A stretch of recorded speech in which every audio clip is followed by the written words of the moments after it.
علوم حاصل کیے، ٹیکنالوجی کے علوم حاصل کیے، ترقی کر گئی وہ، یعنی اشیاء ترقی کر گئی. لیکن ہم ترقی کیوں نہیں کر سکے؟ اس لیے کہ جس قرآن نے ہمیں ترقی کے تمام دروازے دکھائے تھے، ہم نے اپنے اوپر وہ سارے دروازے بند کر دیے. ہمارے افسانہ نگار ہیں، شاید ہمارے علماء افسانہ تو نہیں پڑھتے ہوں گے، اسے ضرور پڑھ لیجیے. حضرت امین میاں صاحب کے چھوٹے بھائی ایک افسانہ نگار ہے.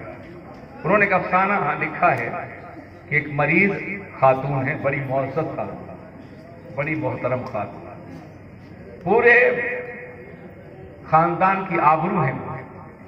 انہیں ایک کمرے میں بند رکھا گیا ہے، تمام طرف سے کھڑکیاں بند رکھی گئی ہیں تاکہ کوئی روشنی نہ پہنچے، تاکہ کوئی ہوا نہ پہنچے.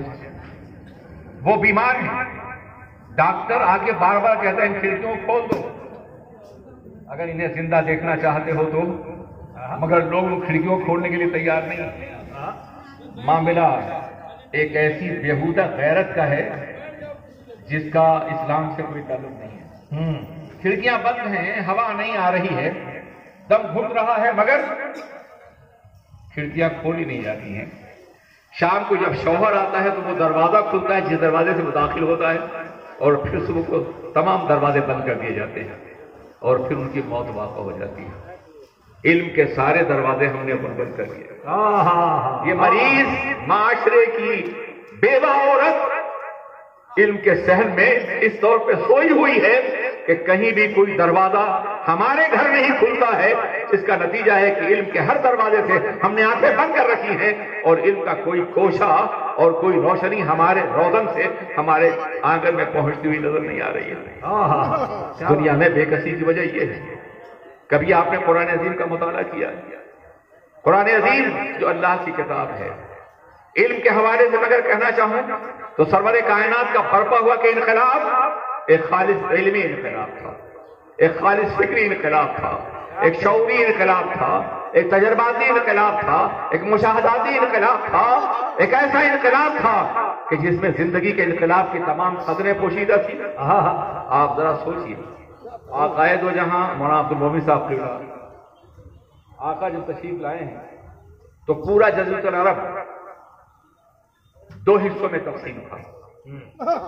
عراق، ایران کا عراق، ایران کا عرب یا روم کا عرب.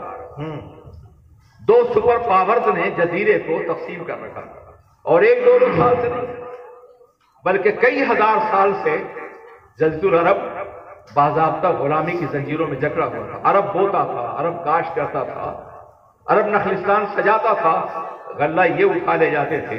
عرب کی سرزمین پہ جنگیں ہوتی تھی، اقتدار کی جنگیں، خون عربوں کا بہتا تھا، کرسیاں یہ بچھاتے تھے. کئی سو سال سے یہ عالم تھا. ایسے دور میں عقائد دو جہاں تشریف لائے تھے. حضور اگر کوئی دنیاوی لیڈر ہوتے تو یہ کہتے کہ آؤ ہم مل جل کے اپنی زمین سے باہر والوں کو نکال دیں. یہ ٹیررسٹ ہیں، یہ دہشت گرد ہیں، یہ ہماری زمین پہ قابض ہیں، نکالو اس زمین سے. آپ عرب کو جمع کرتے اور نکال دیتے. مگر میرے آقا تو عرب کے بھی رسول تھے، ایران کے بھی رسول تھے، روم کے بھی رسول تھے، ساری کائنات کے رسول تھے. اس لیے انہوں نے عصبیت جاہلیہ کو یا عصبیت قومیہ کو ہوا نہیں دی، بلکہ دنیا کو بلایا تو کتاب کی طرف بلایا. سبحان اللہ. میرے آقا نے دنیا کو عرب کی طرف نہیں بلایا، مکہ کی طرف نہیں بلایا، حجاز کی طرف نہیں بلایا، مدینے کی طرف نہیں بلایا. اگر دنیا کو بلایا تو کتاب کی طرف بلایا. اتر کر ہیرا سے سوئے قوم آئے، کیمیا ساتھ لائے.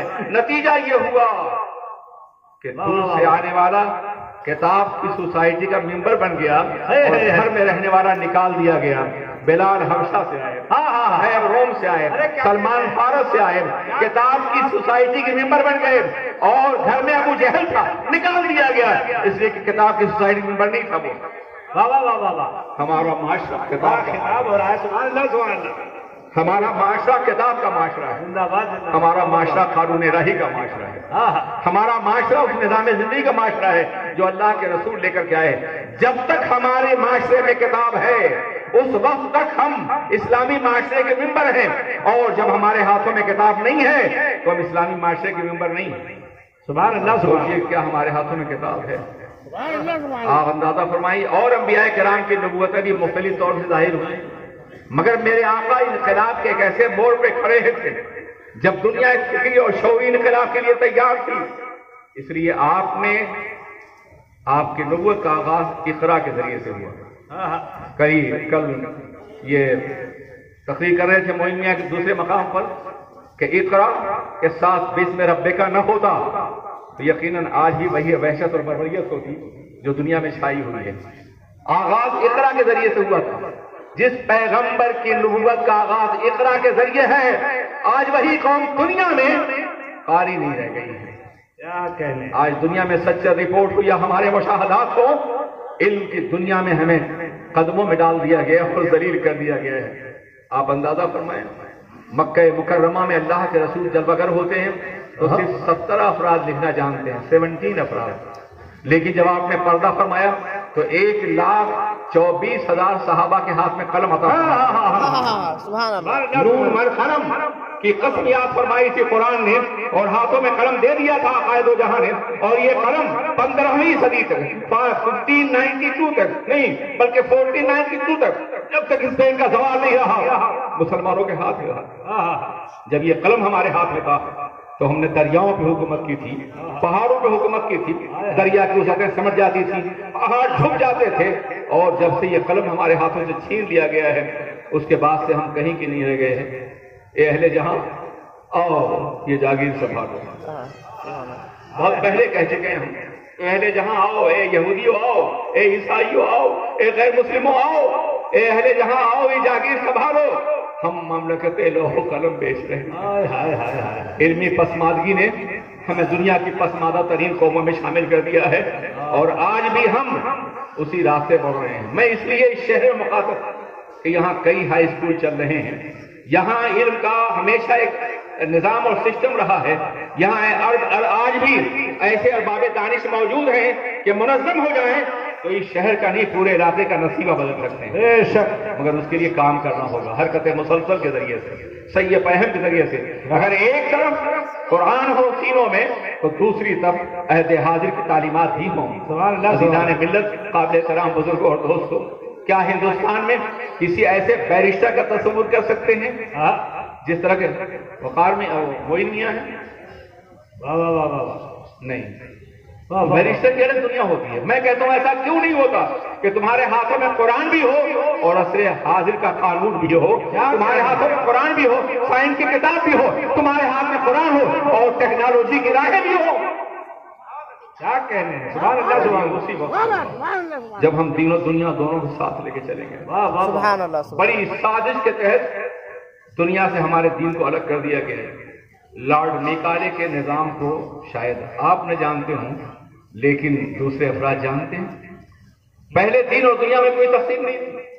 1857 سے پہلے جو جج ہوتا تھا وہ عالم ہی ہوتا تھا، بیرسٹر ہوتا تھا تو عالم ہی ہوتا تھا، ڈاکٹر ہوتا تو عالم ہوتا تھا، طبیب ہوتا تو عالم ہوتا تھا، حکمراں کا مشیر ہوتا تو عالم ہوتا تھا، حتیٰ کہ حکمراں ہوتا تھا تو بھی عالم تھا۔ یہ تقسیم نہیں تھی، یہ تقسیم اس وقت پیدا کی گئی ہے جب 1857 کے بعد ایک نئی دنیا سامنے آئی ہے۔ 1857 کے انقلاب کے بعد علماء کو سولیوں پہ لٹکایا گیا، اہل حق کو ضبط کیا گیا، انڈمان کے جزیرے میں دم توڑنے کے لیے بھیجا گیا، جب درختوں پہ لاشیں لٹکائی گئی، جب گولیوں سے بھون دیا گیا انہیں، جب اقتدار کے تخت و تاج کو قدموں سے روندا گیا، جب بہادر شاہ ظفر کے بچوں کے سامنے ان کے بچوں کے سر کو ناشتے کے طور پیش کیا گیا، جب ان کو ایک قبر سے گرفتار کر کے دریائے شور کر دیا گیا، جب اقتدار کا جنازہ نکلا تو اس کے بعد سے باطل یہ سمجھا کہ اگر مولوی کا اقتدار غالب رہا تو پھر انقلاب آ سکتا ہے، اس لیے اب مولوی کے اقتدار ختم کرنے کے لیے نیا نصاب تعلیم نافذ کرو جس میں دنیا پڑھنے والوں کو اقتدار دو اور دین والوں کو مسجدوں میں اور مدرسوں میں بھیجو۔ ہم اس سازش کے شکار ہو گئے۔ یہی نہیں، مصر میں بھی مصطفیٰ لطفی لکھتا ہے، ایک ادیب ہے مصر کا، کہ میں جب درسگاہ میں داخل ہوا تو میرے باپ نے زور دیا مجھے عربی پڑھنا ہے، مجھے عربی کا ادیب بننا ہے۔ وہ خود بھی ادیب ہے، منفلوطی کے باپ۔ تو میں نے دیکھا کہ یہاں فرنچ پڑھانے والا 2200 تنخواہ لیتا ہے، 2200 مصری پاؤنڈ اور عربی پڑھانے والا 700 لیتا ہے. مجھے معاشی ضرورت نے مجبور کیا کہ میں فرانسیسی پڑھوں، لیکن پھر میرے باپ نے مجبور کیا نہیں تمہیں 700 تنخواہ لینی ہے مگر فرانس نہیں عربی کا ادیب بننا. پھر عربی کا ادیب بنا پوچھا. یہ کیوں ہوا؟ تاکہ معاش کی تلاش میں، اقتدار کی تلاش میں لوگ دین چھوڑ کر کے دنیا کی طرف بھاگیں. ہمارا یہ کام تھا روز اول سے کہ ہم دین کا مطلب اتنا پڑھا دیتے کہ بیرسٹر اور ڈاکٹر بننے کے بعد بھی اس کے دل سے عشق مصطفیٰ نہ نکلتا، محبت مصطفیٰ نہ نکلتی. سبحان اللہ سبحان اللہ. اتنا تو پڑھانا چاہیے تھا لیکن ہم نے یہ بھی نہیں کیا. آج عالم یہ ہے کہ ایک انگلش پڑھنے والا بچہ، انگلش میڈیم اسکول میں پڑھنے والا بچہ اپنے ٹیوشن کی جو فیس ادا کرتا ہے اتنی ہمارے علماء کی تنخواہیں بھی نہیں ہوتی. بے شک بے شک. آج ہم نے دین کی تعلیم کو غریبوں کے حوالے کر دیا ہے، فاقہ کش بچوں کے حوالے کر دیا ہے. جن بچوں کو ہم خیرات اور زکات کے لقمے سے پالیں گے وہ بچے خیانت کرنے والے اور برائی کا ہاتھ تھام کے روکنے والے نہیں ہو سکتے ہیں. وہ احساس کمتری کا شکار ہوں گے. ہمارا متوسط طبقہ دین کیوں نہیں پڑھ رہا ہے؟ ہمارا ترقی یافتہ طبقہ دین کیوں نہیں پڑھ رہا ہے؟ ہمارا ویل آف طبقہ دین کیوں نہیں پڑھ رہا ہے؟ کیا دین مصطفیٰ صرف غریبوں کے لیے اور بے گھروں کے لیے ہے؟ کیا ہماری تمہاری کوئی ذمہ داری نہیں ہے؟ اے خوشحال لوگوں، اے کھاتے پیتے لوگوں، طے کر لو کہ تم عربی درسگاہوں میں اپنے بچوں کو بھی داخل کرو گے تاکہ انقلاب برپا ہو سکے. سبحان اللہ. اور اگر تم شرم محسوس کرتے ہو کہ چٹائی اور پچائی کے مدرسوں میں اپنے بچوں کو کیسے داخل کریں گے تو ظالموں ان کے معیار کا ادارہ قائم کر لو.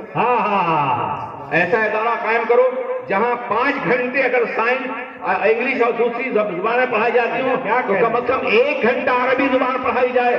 میں دعویٰ کرتا ہوں کہ 6 سال کی عمر سے لے کے 20 سال تک اگر تم نے 1 گھنٹہ پڑھا تو جب وہ گریجویٹ ہوگا تو عالم بھی ہوگا، مفتی بھی ہوگا، فقیہ بھی ہوگا. نعرہ تکبیر، نعرہ رسالت. چشمہ رحمت کو اس کا پہلا نمونہ بنا. سبحان اللہ سبحان اللہ. بناؤ کہ یہاں سے گریجویٹ بھی نکلیں اور عالم بھی نکلے. اور ہم یورپ میں تجربہ کر رہے ہیں الحمدللہ. ہماری درسگاہ سے جو بچے حافظ بن کے نکلتے ہیں، جو عمر حافظ بننے کی ہے 14 سال 15 سال، وہی عمر ہائی اسکول کی ہے. قسم خدا کہ ان بچوں نے حافظہ بھی کیا ہے اور ہائی اسکول میں ایز حاصل کی ہے انہوں نے.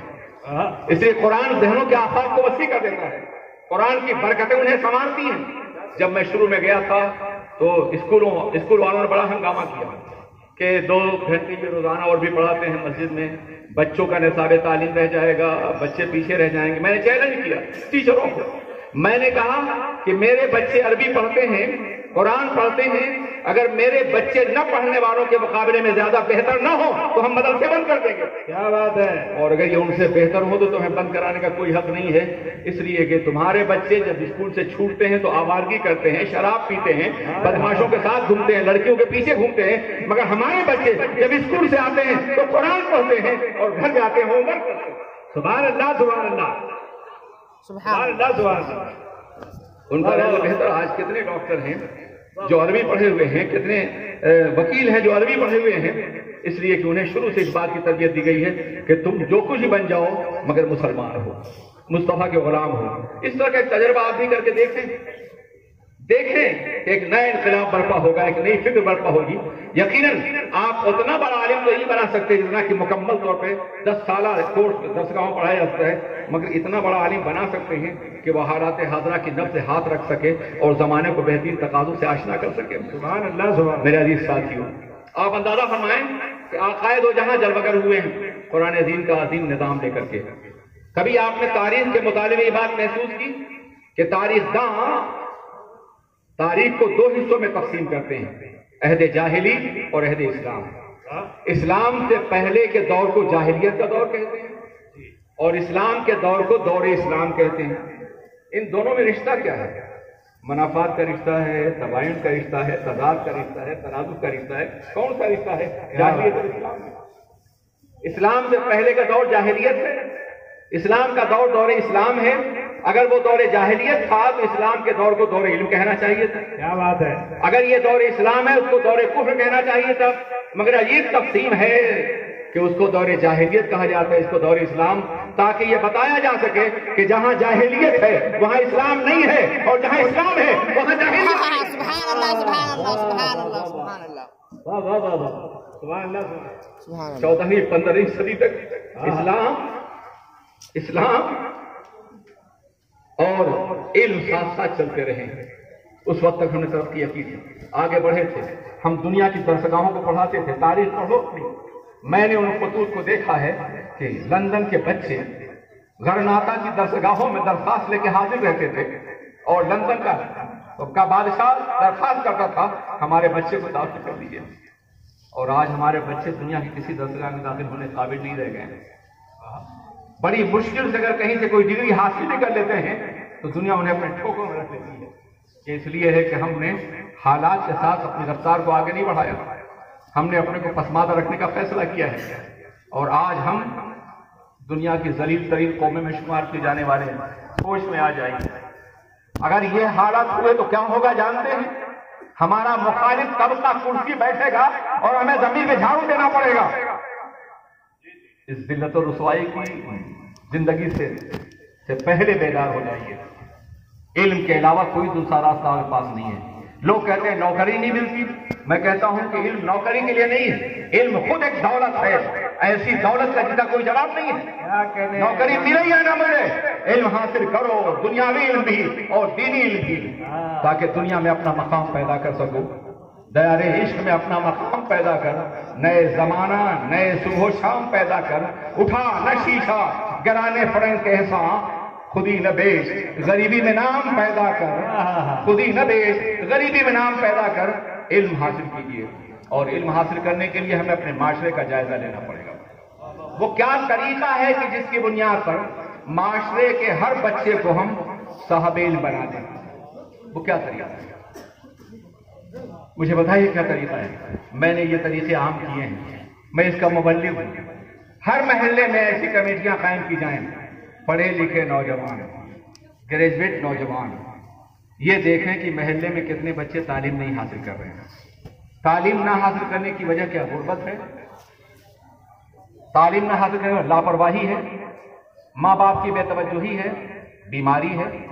ان تمام کی پروفائل تیار کریں, اور اس کے بعد جس بچے کو جس کی ضرورت ہو, اگر وہ غریب ہے فیس ادا کریں, اور اگر ممکن نہیں ہے کہ وہ ٹیوشن پڑھ سکے تو جو پڑھا لکھا گریجویٹ طبقہ ہے فری ٹیوشن کا اہتمام ہر محلے میں, کسی مسجد میں, اپنے گھر میں, کسی مقام پہ کرے, تاکہ اپنے بچوں کی قوم کو اوپر اٹھا سکے. آپ پڑھے لکھے ہیں, بڑے عظیم ہیں آپ, ہم آپ کا احترام کرتے ہیں, مگر یاد رکھیے اگر غریبوں کی جماعت میں, غریب قوم میں ایک پڑھا لکھا ہو جائے تو دنیا کہے گی یہ غریبوں کا پڑھا لکھا آدمی ہے. اگر فقیروں کی جماعت, غریبوں کی جماعت میں ایک دولت مند ہو جائے, کہیں گے یہ غریبوں میں ایک دولت مند پیدا ہو گیا ہے. غربت اور جہالت کا الزام آپ کے دامن پہ رہے گا جب تک آپ پوری قوم کے لے کے اوپر نہیں اٹھیں گے. ہر محلے میں, ہر شہر میں اس کا جائزہ لینا ہوگا کہ ہمارے بچے پڑھ رہے ہیں. غریب کے بچے بھی ہمارے ہی بچے ہیں, وہ کسی اور کے بچے نہیں ہیں. وہ دور ختم ہو چکا کہ جب لوگ کہا کرتے تھے کہ ہمارے گھروں کی دیواریں اونچی کر دو, غریب بچوں کی کراہیں ہم کو سونے نہیں دیتی ہیں. نہیں, اپنے گھروں کی دیواروں کو نیچی کر کے غریب بچوں کی کراہیں سننی ہوں گی, انہیں تعلیم کے راستے پہ لے جانا ہوگا. میرے عزیز ساتھیو ذرا سوچو, سرور کائنات کا علمی اور شعوری انقلاب قرآن کی شکل میں ہمارے سامنے ہے. کبھی آپ نے, یہاں انگلش داں موجود ہیں, انتہائی باشعور افراد موجود ہیں, میں قرآن پاک کے کچھ الفاظ کو پیش کرنا چاہتا ہوں. قرآن پاک ہمیشہ ہماری فکر کو, ہمارے شعور کو مخاطب کرتا ہے. افلا تتفکرون افلا تعقلون افلا تشعرون. تم عقل سے کیوں نہیں کام لیتے, تم فکر سے کیوں نہیں کام لیتے, تم شعور سے کیوں نہیں کام لیتے, تم ادراک سے کیوں نہیں کام لیتے, تم مشاہدے سے کیوں نہیں کام لیتے, تم بصیرت سے کیوں نہیں کام لیتے, تم بصارت سے کیوں نہیں کام لیتے, تم تجربے سے کیوں نہیں کام لیتے, سیر فراز سے کیوں نہیں کام لیتے, افلاک پہ غور کیوں نہیں کرتے, ہواؤں کا جائزہ کیوں نہیں لیتے, زمین کی تہوں میں کیوں نہیں اترتے, اور سمندروں میں چلتے ہوئے جہازوں کا مطالعہ کیوں نہیں کرتے؟ کیا یہ قرآن پاک کی آیات مبارکہ نہیں؟ فکر, شعور, ادراک, نظر, بصیرت, بصارت, تجربہ, مشاہدہ, اتنے ذہنی صلاحیتوں کے اتنے الفاظ دنیا کی کسی زبان میں نہیں. جس قرآن نے ہماری ذہنی صلاحیتوں کو ابھارنے کے لیے اتنے ووکیبلریز دیے ہیں, اتنے الفاظ دیے ہیں, اس قرآن کے ماننے والے اس قدر جاہل ہیں کہ انہیں اپنے سامنے کی چیز نظر نہیں آ رہی. چشمت کرے کہ مجھ سے ایسی کہاں کی ہے بجلی تو خانہ ذات میرے آشنا کی ہے. کاش اگر ہم نے قرآن پاک کے انداز تخاطب کا مطالعہ کیا ہوتا تو یقینی اور لازمی طور پر آج ہم دنیا پہ کنٹرول کر رہے ہوتے. میرے عزیز ساتھیوں، انسان جانتے ہیں کیا ہے؟ بظاہر یہ انسان ایک مشت خاک ہے، ایک مشت خاک. ایک صوفی نے کہا ہے کہ تم ایک مٹھی مٹی ہو، یہاں سے آغاز، ایک قطرے سے آغاز ہوا ہے اور ایک مٹھی مٹی میں تبدیل ہو جاؤ گے. یہ صوفیہ کا اپنا مزاج ہے. لیکن میں عرض کرنا چاہتا ہوں انسان کتنا عظیم ہے وہ قرآن سے پوچھیے. میرا ایک مستقل ٹاپک ہے الانسان فی القرآن، انسان قرآن کے اندر. اپنے کو دیکھنا ہو قرآن میں دیکھیے. قرآن عظیم ارشاد فرماتا ہے لقد خلقنا الانسان فی احسن تقویم، ہم نے انسان کو احسن تقویم پیدا کیا. لقد کرمنا بنی آدم، ہم نے انسان کے سر پہ تاج کرامت رکھا، ہمارے سر پہ تاج کرامت رکھا گیا. خلیفۃ اللہ فی الارض سے نوازا گیا ہے. ہمیں علم اشیاء کا عالم بنایا گیا. پہلے انسان جناب آدم کو وعلم آدم الاسماء كلها، جناب آدم کو تمام چیزوں کے نام بتائے گئے اور مفسرین نے وضاحت کی، اے حقائقہا، اس کی حقیقتیں بتائی گئیں، ان کا استعمال بتایا گیا، ان کی تفصیلات بتائی گئیں. یہ سب کچھ جناب آدم کو بتایا گیا تھا. اور پھر آپ یہ دیکھتے ہیں کہ نئی نئی تحقیقات سامنے آتی ہیں. اچانک کیسے آ جاتی ہیں؟ جب کسی چیز کا حصی وجود نہ ہو تو وہ دریافت نہیں ہو سکتی. ایک آدمی اچانک کسی چیز دریافت کر لیتا ہے. ایک آدمی بیٹھا ہوا ہے ایک سیب کے درخت کے نیچے، ہمارے اسٹوڈنٹ زیادہ جانتے ہیں. اچانک ایک سیب ٹوٹ کے اس کے سر پہ گرتا ہے. نہ معلوم اس کے دماغ کا کون سا قلب روشن ہو جاتا ہے کہ وہ سوچتا ہے یہ سیب ادھر ادھر کیوں نہیں گیا، اوپر کو سر پہ کیوں گرایا. سوچنا شروع کرتا ہے اور پھر اس نے گریویٹی کا عالمگیر نظریہ دریافت کیا کہ زمین کے اندر کشش سے تو اس نے کھینچ لیا اسے. ہمارے یہاں بھی یہ نظریہ تھا کہ آپ کی اپنی طاقت جتنا اوپر پھینکے گی چیز جائے گی پھر نیچے آئے گی، مگر اس نے نیا نظریہ پیش کیا اور آج پوری دنیا میں یہ نظریہ سائنسی بنیادوں کے ساتھ بن چکا ہے. ایک آدمی ہے جو کھانا پکا رہا ہے، بھاپ ڈھکن اٹھا دیتی ہے، اس پہ کوئلہ رکھ دیتا ہے ڈھکن پہ، وہ بھی اٹھا دیتی ہے. اس نے بھاپ بڑی طاقتور انجن دریافت کیا. ایک آدمی ہے جو جھلٹی سے کھیل رہا ہے، ماچس کی جو دو ڈبیوں میں باضابطہ تار باندھ کے اپنے دوستوں کو آواز پہنچا رہا ہے. اور پھر اس کے بعد اس نے گراہم بیل جسے ٹیلی فون ایجاد کیا. عزیزان میرے اسلامیہ، یہ تاریخی واقعات ہیں جو حقائق اور آپ کے سامنے ہیں جن کا آپ جائزہ لے سکتے. ایک آدمی دریا کے کنارے کنکریوں سے کھیل رہا ہے، پیبل سے کنکریاں پھینکتا ہے اور نغمگی سے اٹھاتا ہے. موسیقی کا رسیہ رہا ہوگا. پھر سوچا اس نے کہ یار یہ قدیم موسیقی بافری والی یہ گوارا نہیں، یہ پاپ میوزک سے کام چلے گا. اس نے لکڑی کا پورا بوٹا پھینک دیا، لکڑی پھینک دی، وہ تیرنے لگی. حیرت سے دیکھ رہا ہے کنکریاں ڈوب رہی، لکڑی تیر رہی. پھر اس نے کہا کہ جو چیز جتنی سطح آپ کو سمیٹے گی پھیلائے گی اسی قدر زیادہ پانی کے اوپر رہے گی. آرکیمیڈیز. میں عرض کرنا چاہتا ہوں کہ یہ دریافتیں کیسے ہو گئی، اچانک کیسے ہو گئی؟ اگر ذہن انسانی میں کہیں سے کوئی چیز موجود نہیں تھی تو دریافت کیسے کر لیا گیا؟ یہ قانون ہے کہ کوئی چیز دریافت ہوتی موجود ہونا چاہیے. آدم کا علم شعور انسانی میں پہلے سے موجود تھا، لاشعور میں. اور جب اللہ نے چاہا کہ علم آدم شعور بن کے دنیا کے سامنے آئے تو پھر وہی چیز سامنے آ گئی جس کو آپ مشاہدہ بھی کرتے ہیں اور تحقیق.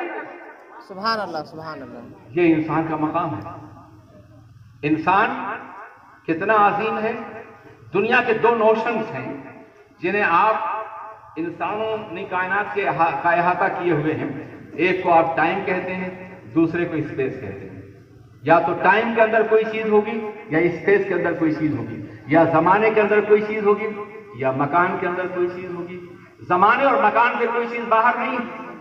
یہ دنیا کا دعویٰ ہے ہر چیز یا تو زمانے کے اندر یا مکان کے اندر. خلا بھی مکان ہے، اس کی لامتناہی وسعت بھی مکان کی حیثیت رکھتی ہے. میں عرض کرنا چاہتا ہوں زمانہ پیدا ہوتا ہے چاند اور سورج سے پیدا ہوتا ہے، اور قرآن نے کیا ہے؟ وَسَخَّرَ لَكُمُ الشَّمْسَ وَالْقَمَرَ، تمہارے لیے چاند اور سورج کو مسخر کر دیا گیا. زمانہ ٹائم اس سے اور مکان پیدا ہوتا ہے، زمین و آسمان کے درمیان کے خلا کو مکان کہتے ہیں. اور قرآن دین کہتا ہے وَسَخَّرَ لَكُم مَّا فِي السَّمَاوَاتِ وَالْأَرْضِ، تمہارے لیے آسمان و زمین کی تمام چیزیں مسخر کر دی گئی ہیں. زمانہ بھی ہمارا غلام ہے، مکان بھی ہمارا غلام ہے. خرد ہوئی ہے زمان و مکان کی ذلاری، نہ ہے زمان نہ مکان لا الہ الا اللہ. جس قرآن نے یہ تعلیم دی ہے اس قرآن کا ماننے والا زمانے کا غلام تو ہے، مکان کا غلام تو ہے، زمانے اور مکان کی ہر ذلیل شے کا غلام نظر آ رہا ہے. ہمیں تو بہت بلند کیا تھا ہمارے پروردگار نے، بہت عظیم بنایا تھا ہمارے پروردگار نے. اب آئیے آخری بات کو میں جانتا ہوں کہ آپ کو دستار بندی کی یہ بہت وسیع ٹاپک میں چھیڑ دیا ہے، اس لیے کہ دکھا ہوا دل ہے، غمزدہ طبیعت ہے، حالات کی بے کسی ہے جو میں دیکھ رہا ہوں اور محسوس کر رہا ہوں. یہ نغمہ اپنے قلب کے رباب پر ہر جگہ چھیڑتا ہوں اور مجھ سے میرا شباب لوگ مانگتے ہیں وہ تقریر لاؤ، وہ فصاحت لاؤ، وہ بلاغت لاؤ. یار نغمہ وہ گایا کرتا ہے جو زخمی نہ ہو، اور زخمی نغمہ نہیں گایا کرتا، کراہیں پیش کرتا ہے، درد پیش کرتا ہے اور اضطراب پیش کرتا ہے. مجھ سے پہلے کی خطابت میرے محبوب نہ مانو. آج کے جو حالات ہیں، آج کا جو زمانہ ہے، اس کا دیکھنا بے پناہ ضروری ہے. دعا کیجیے پروردگار عالم میں ضمیر مومن کو بیدار کرنے کے لیے ضمیر مسلم کو کچھ دنوں اور زندہ رہوں تاکہ یہ کام کرتا رہوں. میرے ساتھی کہتے ہیں بیٹھ جاؤ، میں کہوں گا بیٹھ گیا تو بیٹھ گیا، نہیں میں نہیں بیٹھوں گا. جب تک مجھے قدرت نے چلنے کا شعور دیا ہے میں چلتا رہوں گا، چلتا رہوں گا، چیختا رہوں گا، کراہتا رہوں گا. شاید کسی صاحب دل کے گوشے دل میں کوئی آواز پہنچ جائے اور کام ہو جائے. آپ دیکھیے دنیا کی قومیں سفر کرتی ہیں، ان کا انداز سفر اپنی ضرورتوں کے مطابق ہوتا ہے. اگر حکمراں سفر کرتا ہے تشریف لائیے جناب والا. میں نہیں جانتا تھا کہ ہمارا اسٹیج تہجد کے وقت جو ہے وہ سجدہ ہے، ورنہ میں آپ سے شکوہ نہ کرتا کہ مجھے دیر سے وقت